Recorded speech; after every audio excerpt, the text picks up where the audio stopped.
Welcome everybody to Friends of Five, new show, officially getting started with episode 1. We have our guest Gabrielle, Starr. She is the host of Locked On Red Sox and Girl at the Game podcast. If you don't know her, you should follow her because she has some really good stuff, and she probably knows more than a lot of people out there in baseball. And from my understanding, you're a big basketball person. All right, so let's start. Let's start talking about Boston, right? Because in the same offseason, you guys lost Mookie Betts and Tom Brady. What is going on with Boston fans right now? Like, how are you guys happy at all? I don't remember what happy feels like. You're also saying it as if we only lost Mookie and Brady, and we lost like Cora, Gronk unretired to go to a different team. That's the ultimate burn. It's like someone saying they don't want to date you because they don't want to date anyone, but then they actually turn out it's just that they don't want to date you, but they want to date somebody else. Yeah. So it's just been rough. I just feel like everything kind of went to hell. Like, you go back a year, the Sox and the Pats are both champions, and a year later they've basically like fallen off a cliff. It's been rough. It's definitely not been fun. Are Boston fans still excited for sports at this point? Like, or what's the next star? What's the next star in that you guys are looking to corral behind? I mean, Celtics and Bruins were both doing great when sports got shut down. You know, the Celtics were making a run for the playoffs. The Bruins were looking poised for another Stanley Cup run, which is like the full extent of my Bruins knowledge, by the way. But I'm preemptively saying that so we don't get into hockey because it will just be bad for me. But the Celtics were doing great, and adding Kemba to the team, watching Jaylen Brown and Jason Tatum kind of come into their own, that was incredible. And so on that side of it, it's been really tough to not have sports, and I think Celtics fans, myself included, are really missing that. But not having baseball right now is honestly kind of a relief, because I think I would have already torn out all of my hair watching a team that has a 2-man starting rotation and like half a bullpen maybe and no Mookie Betts. It's just like, I'm terrible circumstances, but it's kind of a relief to just like not have to watch how far and hard this team fell from like less than 2 years ago. It's crazy because if you think about it, Patriots kind of fell out of all of. I mean, they've slowly been declining, but they also, if we told you 3 years ago, hey, next year you guys are going to win Super Bowl, and then 2 years after that, you're literally going to be the bottom of the barrel in athletes, that's crazy. It's crazy, but for the Pats, I never really thought that Brady would leave. I thought he was going to be a franchise guy and he'd retire here and that would be it, which is not to say, like, you know what? He gave 2 decades of his life to this team. He is more than entitled to do whatever he wants to do. I think people just got so used to the fact that we had a crazy, like, fountain of youth quarterback who just basically made it seem like he was always going to be here literally forever, outlive all of us, still be playing football, in 2040.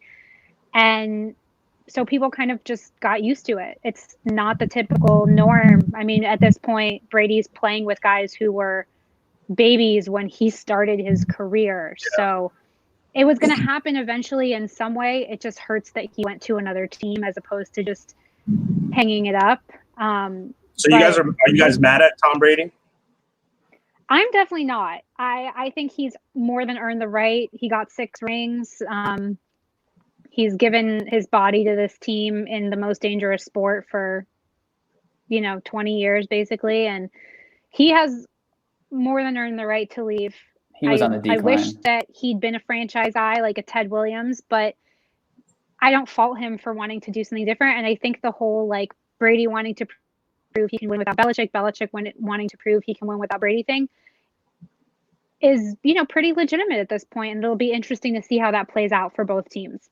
Yeah. Okay. Talk to me about baseball, because from my understanding, they're not going to have a minor league this year, right? So as of right now, they haven't officially canceled the minor league season, which is interesting because so much of the minor league teams' revenues comes from fan attendance at ballparks. I think it's something like 80% or 75% of their full revenue for the season comes from that. And then 80 to 90% of their costs are operational that are funded by the attendance. So even if a minor league team in a place where they experience unexpected bad weather and they have to do a bunch of rainouts or canceled games and lose that fan revenue, even one or two missed games makes a huge difference for the success of a minor league team. And so for like minor league games can't be played without fans. It's not financially possible for them. The only way that it would work would it be if Major League Baseball, kind of gave them a bailout lifeline situation. But based on the fact that Major League Baseball wants to cut 42 minor league teams, it's highly unlikely that they're going to go completely the opposite direction and be like, you know what, instead of cutting you, we're going to give you guys like millions of dollars. Major League Baseball doesn't even want to give their own players millions of dollars.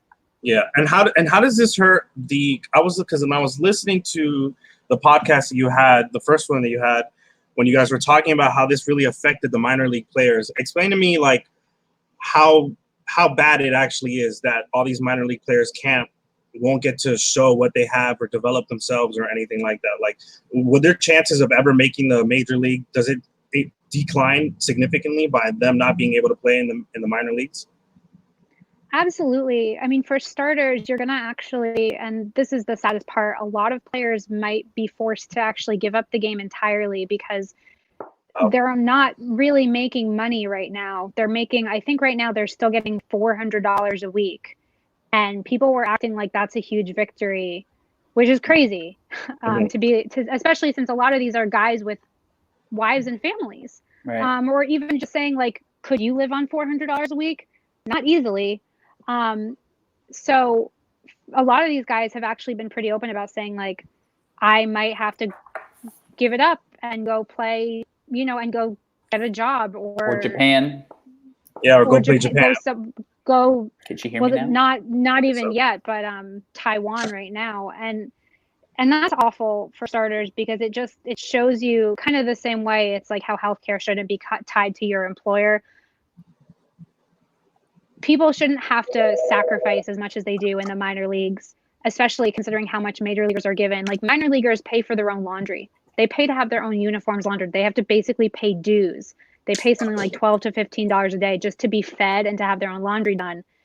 Major leaguers get bonuses just for playing in postseason games. And so it's just a very backward system. But, a lot of minor leaguers, they don't have the big training facilities, even the big backyards that major leaguers have or home gyms to stay in shape. And without spring training, a lot of minor leaguers who are using that time to try and impress at the major league level aren't getting the face time that they need to make an impact, to make their presence and their necessity known. And especially for players in the Red Sox organization, where there's so many holes to fill at the major league level this season, especially for pitchers, not having the opportunity to show managers that they could make an impact and fill that position and make the major league money that they need to, be people. It's just a really awful and tough situation that is going to have a really bad impact. Most guys are not making Mike Trout money, and you're really seeing how much this affects the guys who already during the regular season need the support more. And now they're getting even less. And it really makes me frustrated that this is how the system is structured, because minor leaguers are the people that should become major leaguers. And I've always thought if you treated minor leaguers like human beings and nurtured them as opposed to starving them and underpaying them, you actually might get a lot more productive major leaguers out of them, because the statistic is that about 79% of minor leaguers don't make it to the big show. Wow. And maybe if they were treated better and didn't have to share 1-bedroom apartments with 5 teammates and sleep on air mattresses and eat peanut butter and jelly sandwiches for lunch, maybe they would develop faster and better into players who could actually help your team succeed at the major league level. Yeah, that's crazy. That's crazy. Gabrielle, can you hear me? Yes, I can. All right, cool. We did it. Success. This is You great. just had to be on the bottom. That's it. So I've actually followed you for maybe like 3 months or so, or more actually. So obviously when Big Papi got shot, you were devastated. Am I right? Like he was like your favorite player. And then like, I kind of like felt your feel most of all, and then, you put your nice things, posts out about him, but you were pretty relieved to see that everything worked out for him. Yeah, right? he has been my favorite player since I was like 10 years old, 11 years old. And I really felt like I grew up, like it was kind of like my whole childhood. When he retired, it kind of felt like the book was really closing on my childhood, that like the guy I had gone to Fenway seeing every year, my constant, was just gone. Right. And I legitimately cried for 7 hours the day that he got shot. And that my friends know me really well by the fact that when the news broke that he got shot, I had all my friends texting me, asking me if I was okay. It was really, and also it's just like, he's a really wonderful person, philanthropic guy, always trying to do stuff for other people. And, no matter what the actual specifics of like his situation was with his marriage or any of that, like no one deserves to get gunned down in cold blood. Right. And it was like without him even seeing either. On vacation. On vacation, especially when he's done so much for his homeland. Yeah, he's more popular than the former president of the Dominican Republic, and like he got gunned down at a restaurant when he started a children's clinic there to help kids with medical problems, and he's done so much for that country. It's like it just shows you how awful some people can be, that they think that they need to escalate things like that. It we really just don't broke know my heart. the I was details. scared. But we know he's never going back, and if so, he's gonna have top flight security. Yeah. I think that he actually posted something in his Instagram story about his home in the Dominican, and like showing that he built this really tall wall with barbed wire and stuff. And I honestly couldn't believe. I understand it's his home and everything, but if it were me, I'd be so scared to go back to a place like that. And I grew up in Israel. Israel has not exactly the greatest safety record. One of my sister's best friends was murdered there a couple years ago. Wow. Also gunned down just on the street. So like totally random act of terrorism. So it's not like I'm saying, I can understand the pull of like wanting to go back to a place that has danger when it's your homeland. But my first thought was like, put David Ortiz in the hyperbaric chamber in Boston and never let him out of your sight, because we need him. Right. Yeah.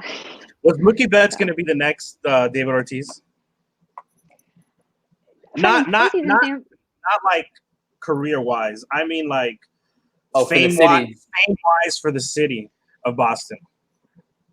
I'm not really sure, because it's hard to think of somebody who has the same like magnitude and presence of David Ortiz, like someone who's going to get up and say, this is our bleeping city. And, the FTC is not going to fine him for that, because it's like patriotism.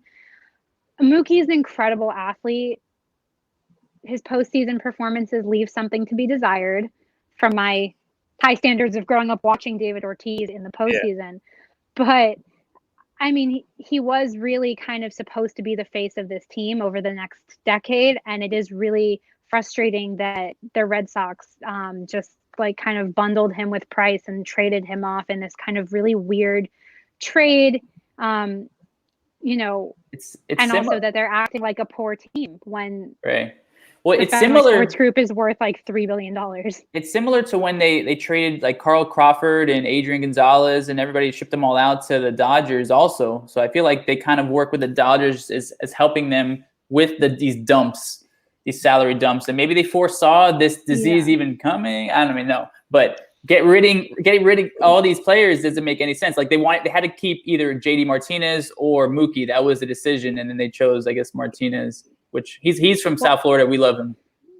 Yeah, he's a big Miami guy, but also a Red Sox fan, which is awesome.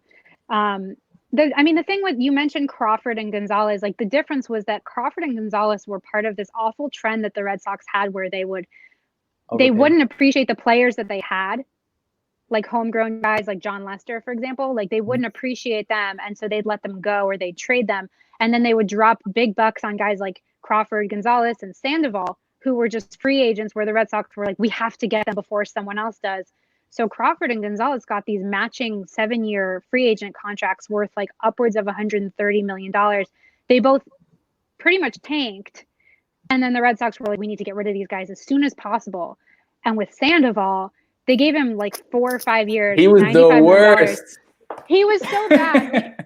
and I remember when they got rid of him, I tweeted, I wish someone would pay me $45 million to get the hell out of Boston. For real. Because He was imagine being that bad that you're like, Pablo, we hate you so much. We'll give you $45 million to get out.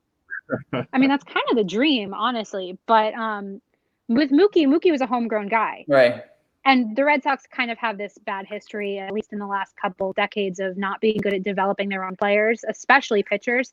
But Mookie was the next Dustin Pedroia, where he was our minor leaguer. And so. But now you have Devers. Rafael We Devers. do love Devers. I love Devers. Devers and Xander, that's, you guys asked me what I was, who are the faces most poised to kind of be the next generation of like Red Sox legends. It's Xander and Devers, especially together. They're so cute. They're like brothers. Devers' bat last summer was incredible, and he really improved defensively. He went from making pretty much an error a game to not having an error for like 3 months, just stopped cold turkey. It was great.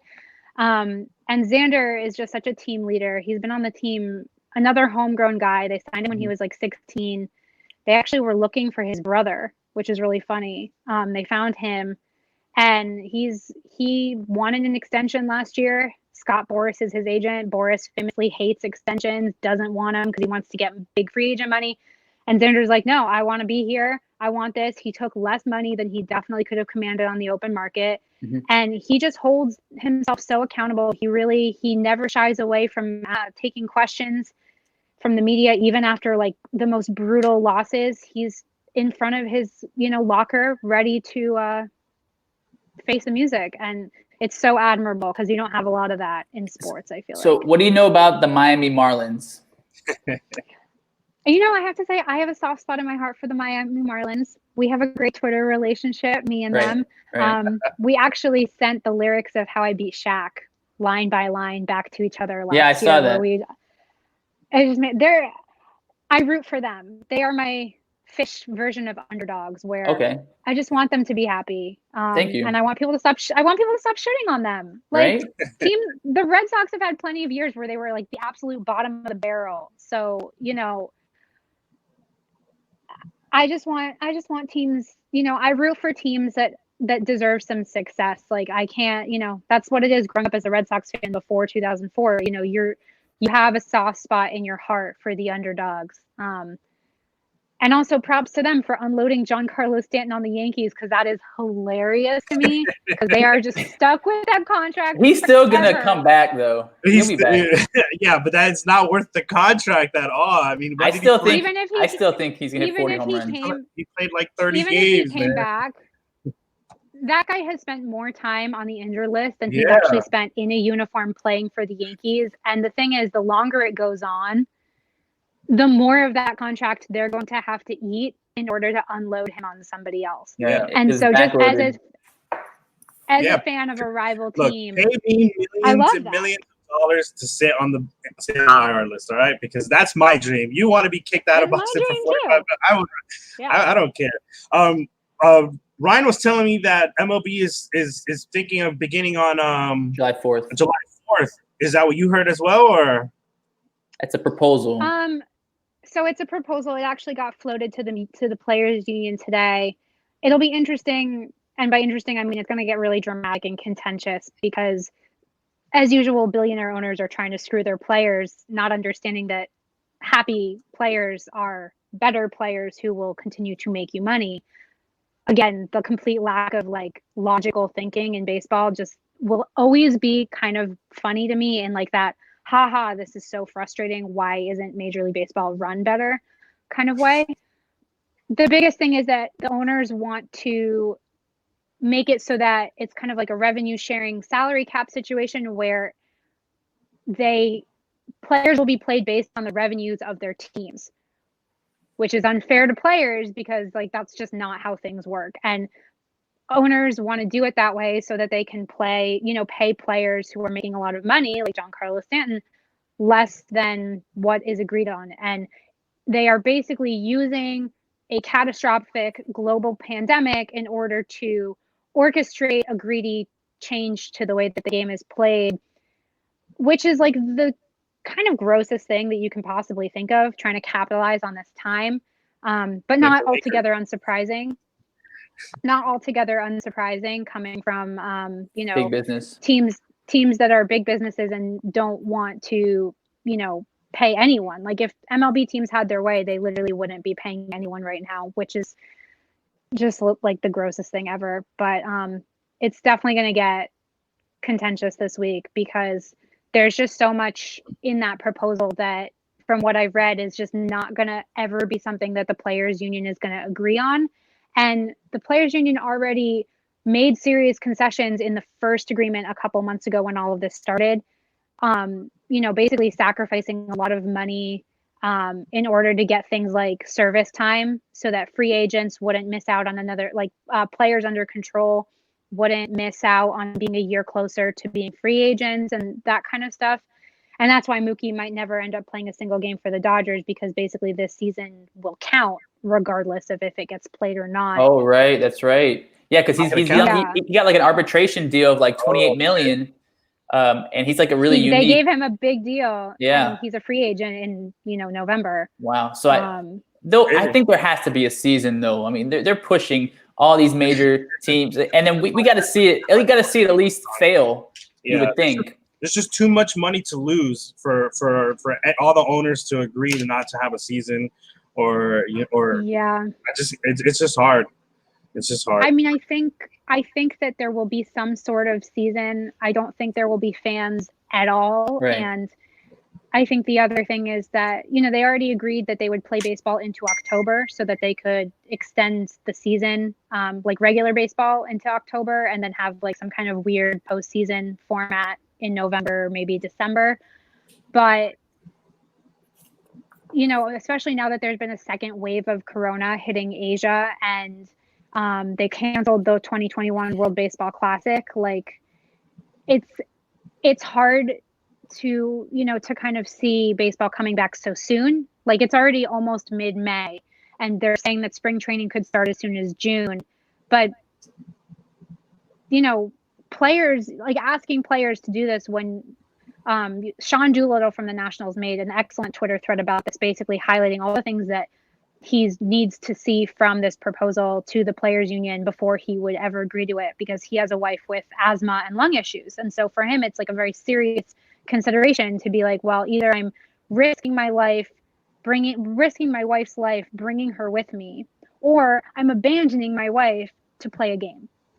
And he put, very thoughtful, educated, talking about the long-term after effects of having coronavirus, how many people it takes to put on a baseball game at a ballpark, even without fans, because people kind of think, it's like Benchwarmers, the movie, where it's just like, you're starting nine and your coach. But having the medical staff, the camera crews, the ballpark attendants, who like everything that makes the ship sail, it ends up being, hundreds of people.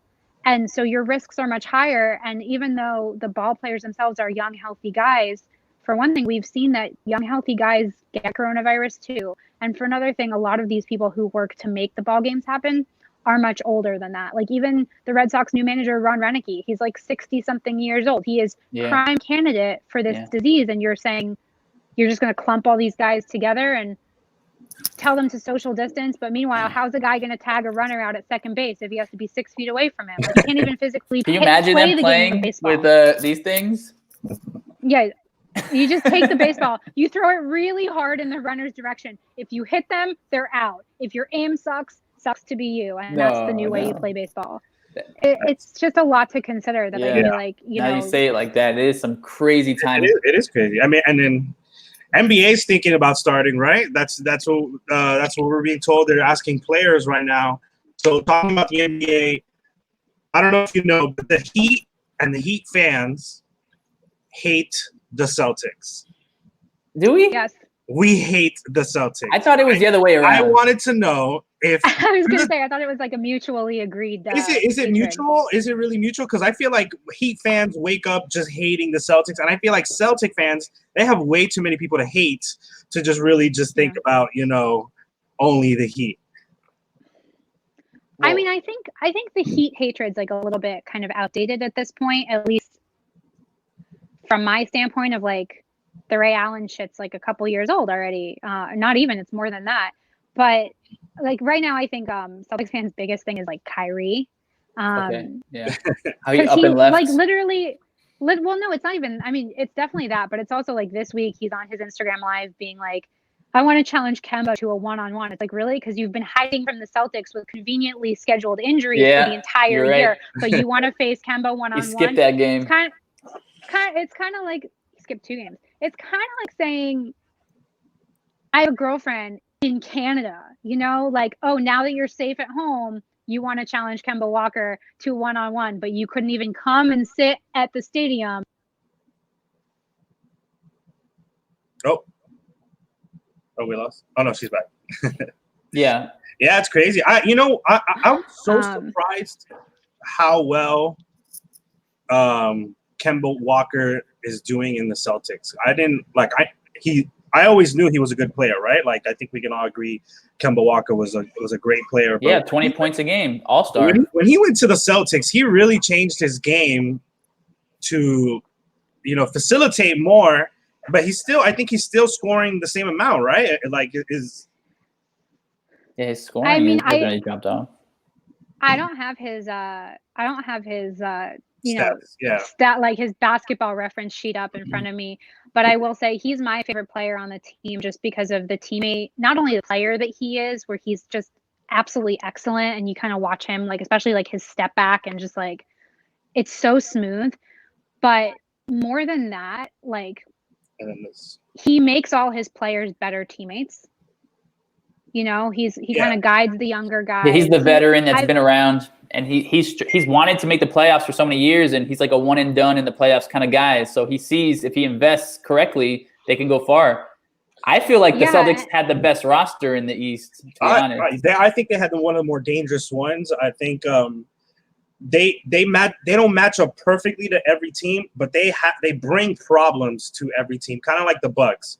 I think the Bucks, like, they don't match well against like maybe 2 or 3 teams throughout the whole league. But I think the Celtics, they matched well with every team. They had legitimately had a great chance to win every game that they're being put in. Even like it didn't matter if it was the Lakers or the Clippers. They had a member. They had a specific team player for every player and around the league that they can match up against. So I think they had a great team. Yeah. No, they were so fun. I mean, not only were like they a good team, but they were so fun to watch because they just had such a great team chemistry. And you really had the opposite of that last year when it was Kyrie's team, because Kyrie kind of came to the Celtics thinking he was going to be like the LeBron of the Celtics. And as Heat fans, you guys kind of you know what that's like to have LeBron on your team. And Kemba's just like kind of the anti-Kyrie, where he just like he's always feeding his teammates the ball. He's not a selfish player to the point where I'm like, which is Kemba, what dude, yeah, shoot some threes, show yourself off. Like, you also can like do this. I get it. You're making Tatum look good. You're making JB look good. But like, I mean, you watch like old, like my boyfriend went to UConn. So like we have watched a lot of old UConn games during this time. He was amazing at UConn. Cardiac Kemba, man, like he is so good. And now he basically, because he's like a veteran player and he's kind of also stepped into like that Al Horford role a little bit of being like the, older brother, father, mentor figure to these guys. He basically spends all of his time teaching these guys how to be good players. And I think he should still, sports aren't forever. So I think he should while you still got it, like show off like a little bit, Pat the stats a little bit while you can. So I have a question. Get those threes. Would you do you like the Celtics uniforms, like the green? Is that like? I like some of them. I like the classic Celtics uniforms. They Right. had ones this winter that were kind of like Irish themed I know you're talking for about like darker obviously color. the Celtics.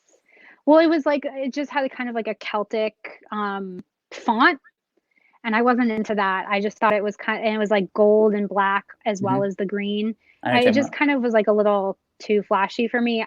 But I also don't spend my money on new stuff. I like to buy vintage. So I have like my favorite Celtics shirt is like a 1986 Celtics shirt that I got on eBay.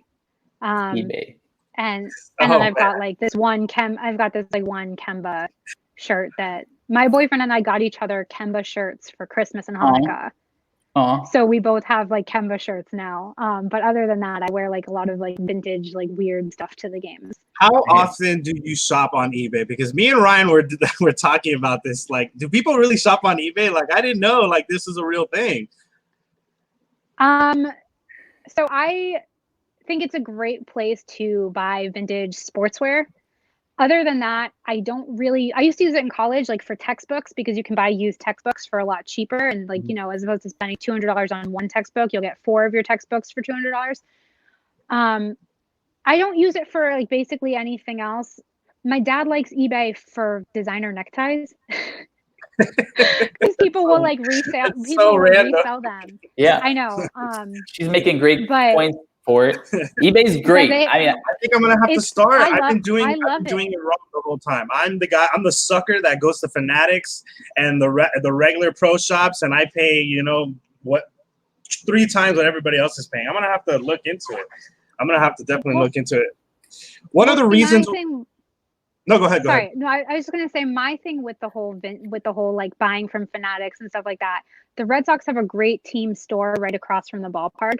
But my problem is that for starters, everything is overpriced and I just can't really afford it. Like I can get 5 vintage Red Sox shirts on eBay for the price of like 1 Red Sox shirt at the store.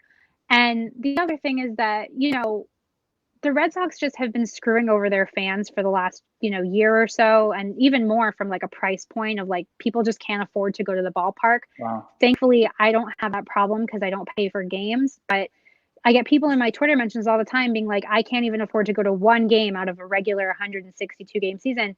And my thing is kind of, if you're pricing people out of the ballpark, I'm not going to give you my money. Like you're billionaires and I don't make a lot of money. And I would much rather have something cool and unique that is going to support like an individual seller on eBay who actually needs the money and is curating cool vintage sportswear than give my money to a corporation that like in 1 year, like Mookie, Cora, Brock Holt, our entire pitching rotation, like everyone's gone and they also raised ticket prices. Like you traded away everyone that people loved, basically. Like Brock Holt, you could have given him $2 million. You didn't want to, which was frankly, from a strategic standpoint, stupid. You couldn't pay him $2 million. I'm not going to give you $80 for a t-shirt. Salty.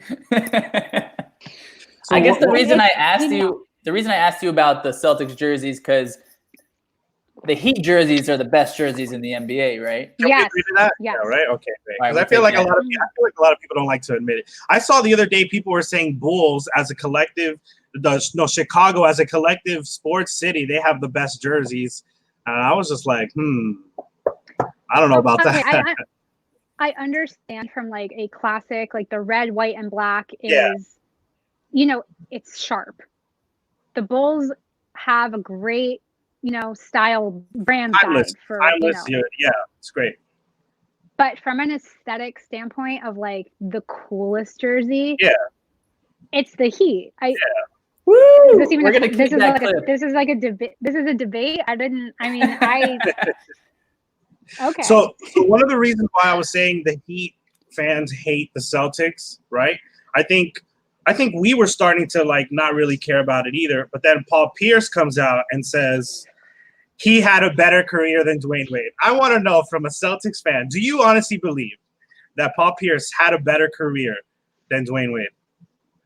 All right, here's my thing. I'm going to do something that I feel like a lot of people don't do enough, which is I'm going to admit that I don't know enough statistically to make the comparison. I will say that I have seen Dwayne Wade play, and he's incredible. I've seen Paul Pierce play, and he had, incredible games too.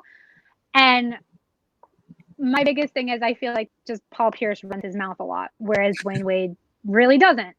I think people like to kind of start stuff by making these bold claims and comparisons and, trying to get people fired up. It's kind of like when the Red Sox tweet rivalry at the Yankees after getting booted out of the postseason in the first round in 2017. And you're like, really, dude? Like, this is just embarrassing for you.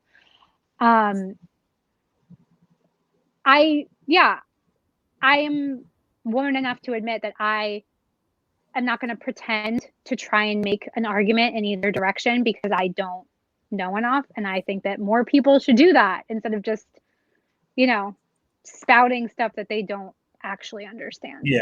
Okay. All right. That's a fair point. That's a fair point. I'll take it. But I'm going to pretend that you said that Dwayne Wade had a better career. Just take it. Well, I love Dwayne Wade, and Dwayne Wade married a woman who has the same name as me and is a total badass. So I love Dwayne Wade. Nice. All right. Yeah. Okay. All right. I'll take it. I'll take that. Have you seen Tyler Herro lately? And do you know about Tyler Herro? I do. And I've seen the hair. I also saw somebody call it the Kevin Federline, which I thought was a hilarious throwback comparison. Right. I'll be honest, when I saw the aerial shot of his hair, it kind of looked like he had vaginas on his head. Oh, man. Those are fight words. Those are fight words. You don't like it? You don't like no. it? Not that that's a bad thing. It's just that was the shape that it kind of reminded me of a Georgia O'Keeffe painting where that all of those weren't flowers. I don't think anyone's ever made a comparison to Georgia O'Keeffe, but I don't think a lot of people compare hair to vagina. I'm going to be looking up Georgia's paintings after this. But do you think he looks cool? Do you think he looks cool? Would you say that he's a badass? Does he fit Miami? I think he pulls it off. I think he fits Miami based on the couple, actually more than a couple. We used to go every winter. Jewish Bostonians go south for the winter. It's a thing. But I have cousins who do the same thing. There are so many kosher restaurants there. It's amazing. But look, you know what? We're all bored. My mom asked me if I could dye her hair at home. I said no, because that was just a way that I was going to end up grounded at the age of 26 somehow, waiting to happen.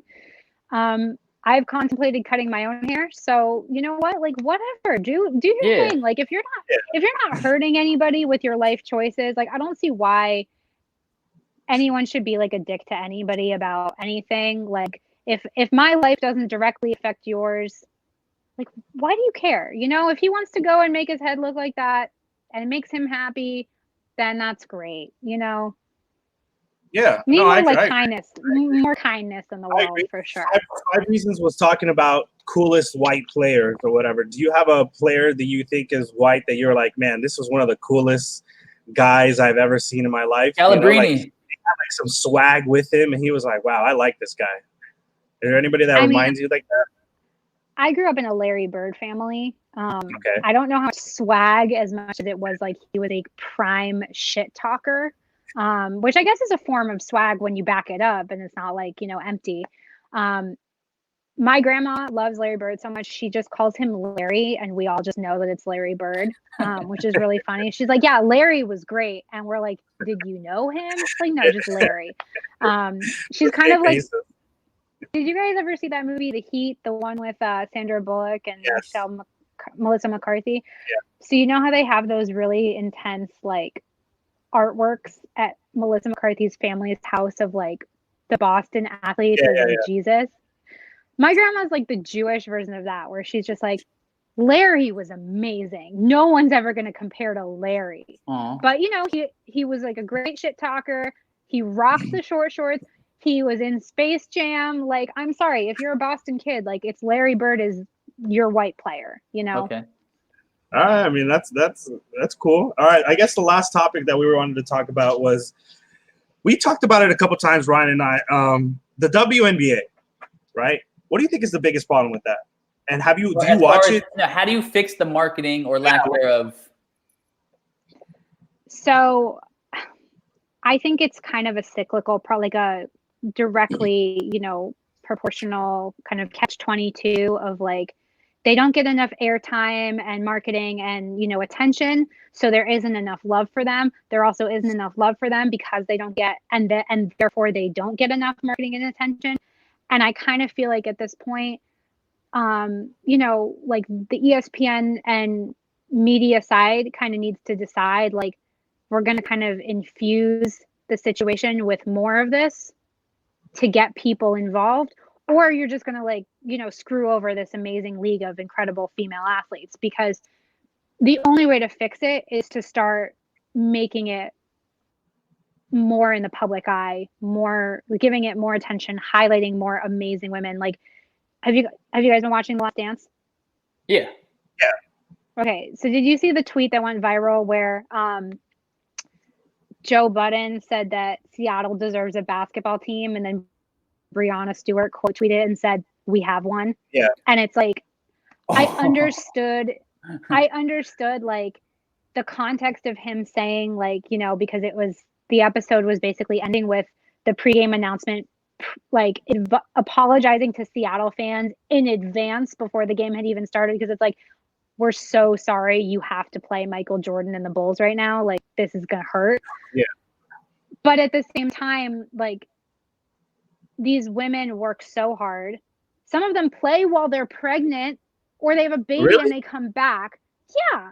They have a baby and they come back, or multiple kids. They are pushing their bodies to the limits the same way as men, if not more, making sense on the dollar to them in terms of like the $1 million contracts that guys in the NBA are making.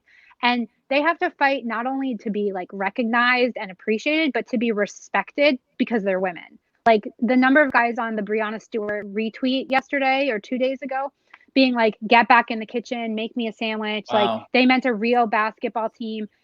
It's 2020 and women are still like, I get kitchen responses to my tweets. It's ridiculous. Yeah, no, I agree. It's 2020. My fiance can't even cook, so I would never even tell her to get in the kitchen. I think. But what about the Sabrina name? Sabrina Ionescu? Yeah, you think she can save the WNBA?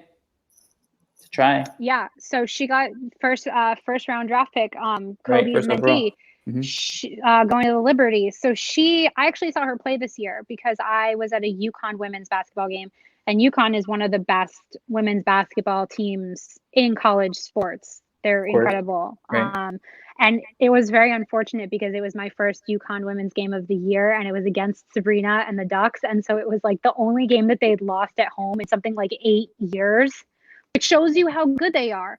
And, these women are just incredible. It's been something I've really enjoyed this year, is getting more into women's basketball and women's sports in general, because for so much of my life, I was such a big Red Sox fan that I didn't think I had enough room in my heart for anything else. And falling in love with basketball kind of changed that for me, that I saw that I could love more than one thing. And that it also was super helpful, because when the Red Sox get really frustrating and bad, like they did in 2019, basically from the minute it became 2019, and Cora said that Benintendi was going to bat leadoff instead of Mookie, I was like, oh no, this is bad. This is really bad. And it just went all downhill from there. And I'm grateful no, like literally, I remember vividly being like, Benintendi should not bat leadoff. He's not good at it.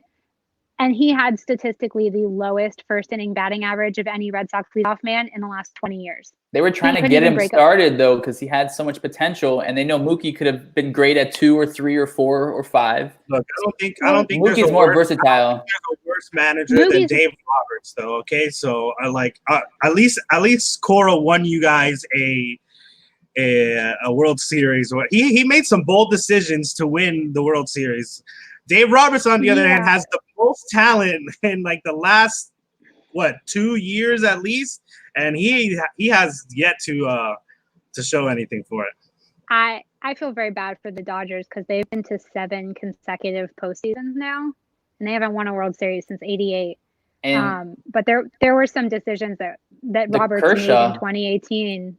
Well, in Kershaw. 2018, when the Dodgers were playing the Sox, there were a couple like World Series decisions. Like he had this one pitcher come into the game where the night before the same pitcher had given up like 2 home runs or something, and I was like, he's really bringing in this guy again. Yeah. Like Analytics. thank you. And then the guy comes in. The guy comes in immediately, like blows the lead for the Dodgers again, and I was like, well, Dave Roberts used to be on the Red Sox. Is this like is he a plant? Like what's happening here? But I also feel bad for him because I think a lot of this narrative, you know, the Astros screwed the Dodgers royally the year before. Tipping of the pitches. You know, that plays a lot into, you know, the Kershaw narrative and all of this, that you realize that there was something else going on, and it's beyond, you know, Roberts' control. But I think that helps him out a little bit. Like, you know, people are always going to be like, yeah, he messed up. But at the same time, you know, the Astros cheated. So, yeah, I mean, and you say that too. And it's like, well, with Cora, you know, they found him not guilty of doing anything wrong in Boston. I don't really know how much I believe that.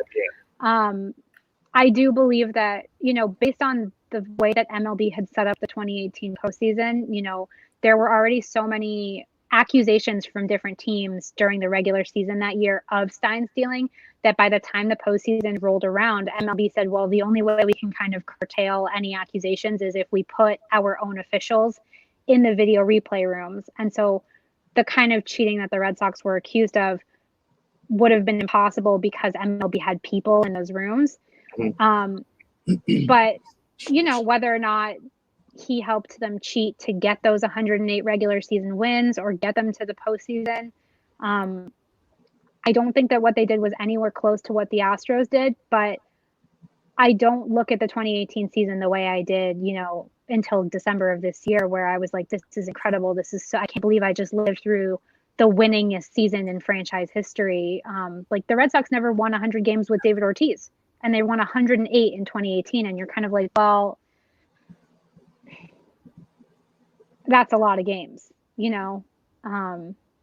So it's just hard to kind of, especially because, you know, people in Boston really took to Cora and they really loved him and they embraced him. And so losing him in the way that they did, we did, it was just, you know, I'm not going to ask people to feel sorry for Sox fans because we've had 4 World Series in the last 15 years. But at the same time, I think it's important for anyone to remember when you're shitting on a fan of a team that fans don't have any control over like what their teams do. They're just fans of that team. They're along for the ride. So, I mean, I've dealt with Houston fans who don't care that their team cheated and they're literally defending their team for like ruining people's careers. And like at that point, you're like, well, no, because I'm not going to be nice to you because you're not being cool about this. Like opposing pitchers got sent down to the minors and their careers were ruined by what the Astros did. But for the most part, what I saw from Red Sox Twitter during this whole ordeal was just feeling really bad, feeling embarrassed, feeling frustrated, feeling like they were betrayed because we found out about it when everybody else did. You know, it's not like we had a part in any of this. And I think people act like fans, like if Red Sox fans had to say, we still have Mookie Betts. Yeah. So, you know, we have no control over what the Red Sox did or didn't do. But it's been a weird year, man. Yeah, to say the least. It's been a really weird year from like opening day 2019 till now. It's just been like 14 months have just been bizarre. Yeah, well, it was great having you on. I think Thank you. We would love to have you on again. For everybody out there, make sure you follow Girl at the Game podcast. Give it a listen, subscribe to it. It's actually really, really good. I love it. I haven't listened to your Locked On Red Sox, but I will say I am going to start listening to it because I do listen to the Red Sox during the game sometimes, and it is not that great sometimes. Sometimes it is a little boring to listen to commentators. Yeah. So I will give your Locked On Red Sox some listen because better to hear me have an aneurysm than them being like, so that's the third blown save of the game. And then meanwhile, continue on with our conversation of it's cold outside today, you know. Yeah, I'm like, what the heck is going on here? Like, they just. It snowed here last week, and people were just like, can you imagine if we'd been at the Red Sox game in the snow right now. And I was like, I've been to like 50 Red Sox games in the snow. This is nothing. Like, bring it on. I've worn my snow jacket well into May at Red Sox games in the past. I feel like we have so many more questions that we can ask you, but we're taking up so much of your time. But yeah, so thank you ultimately for coming on our first episode.